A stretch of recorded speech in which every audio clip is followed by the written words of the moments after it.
Alors, homme de Dieu, nous voyons des chrétiens qui, lorsqu'ils prient, rappellent des passages bibliques. Que devons-nous faire aujourd'hui dans nos prières? Est-ce que nous devons rappeler des passages qui sont écrits dans la Bible ou nous devons prier en fonction de ce que nous avons entendu du Saint-Esprit? D'accord. Je veux que les gens retiennent qu'aucun homme de Dieu ne doit parler de lui-même. Mais nous devons parler de selon ce que nous avons entendu.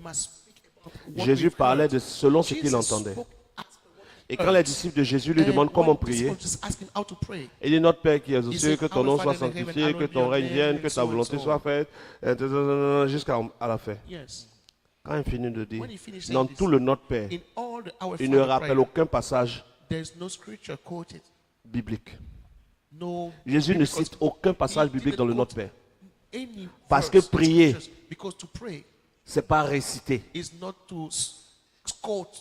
Regarde avec moi Matthieu chapitre 6.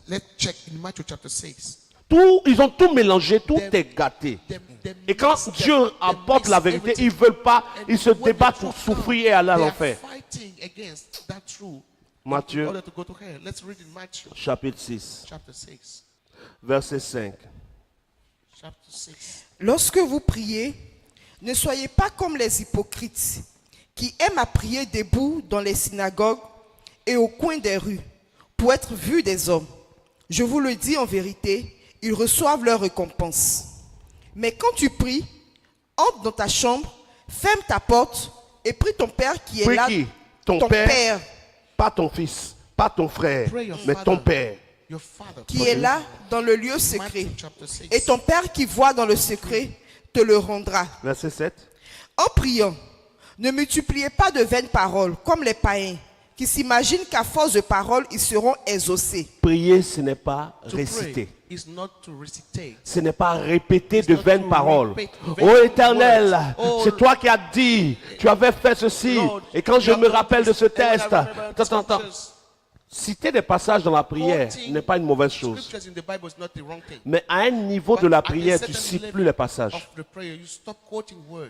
C'est-à-dire que quand tu es au début de la vie de prière, les passages que tu cites sont pour te donner de la force devant Dieu. Tu penses que en disant ça, ça justifie. Mais Dieu n'est pas un vieillard qui oublie. Donc au moment où tu es en train de prier, même si tu ne cites pas de passage, que ce que tu dis, Dieu l'a dit, Dieu le sait. Il sait. Tu ne peux pas venir prier et dire: Père, c'est toi qui as dit à Abraham, tout lieu que ton pied foulerait, je te le donnerai en héritage. Moi aussi j'ai marché dans des endroits, donne-moi ces endroits, c'est inutile. La réponse de Dieu pour toi, ce sera: j'ai dit à Abraham, ce n'est pas à toi que j'ai dit. Donc, les répétitions sont les passages qui appartiennent à d'autres personnes qu'on met dans nos prières. Mais ce qu'on peut mettre dans nos prières, c'est les passages, comment dire, d'ordre général. Quand par exemple, il est écrit: Dieu a tant aimé le monde, je suis dans le monde. Éternel, tu m'as dit que tu m'aimes. Je sais que tu m'aimes. Parce qu'il a dit: il a tant aimé le monde. Je fais partie. Mais je ne peux pas réclamer dans ma prière la bénédiction d'Abraham sans faire les œuvres d'Abraham. Pour l'instant, ce que je crois que quelqu'un peut retenir, c'est que pour celui qui est réellement né de Dieu, la force n'est pas dans la Bible. La force est dans la communion avec le Saint-Esprit. La Bible envoie à un souvenir du passé. Dieu peut utiliser la Bible pour te parler aujourd'hui, mais ça ne fait pas de la Bible la parole de Dieu. Et quand Dieu même va utiliser la Bible pour te parler, ce n'est pas toute la Bible. La Bible, c'est l'ensemble. Dieu peut utiliser des livres comme Matthieu, Marc, Luc et Jean pour te parler. Mais ça ne fait pas que Matthieu, Marc, Luc et Jean sont la parole de Dieu. C'est des moyens. Je te donne un exemple et à quelqu'un ça va t'aider. Lorsque le peuple d'Israël est sorti de l'Égypte et qu'ils marchaient dans leur destinée, ils sont arrivés à un endroit où il y a un prophète qui s'appelle Balaam, qui avait décidé de les maudire.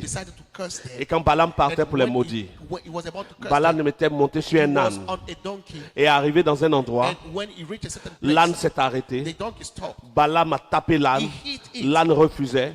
Et quand Balaam était prêt encore à taper l'âne, l'âne a parlé. Et l'âne dit à Balaam, ne vois-tu pas ce qui est devant? Si j'avance, il y a quelqu'un qui est devant. Et il est écrit, et les yeux de Balaam s'ouvrirent, et Balaam vit un ange.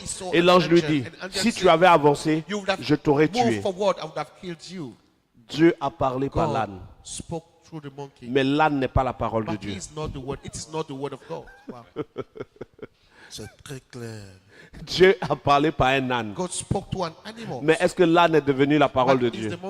Dieu peut utiliser la Bible pour te dire quelque chose.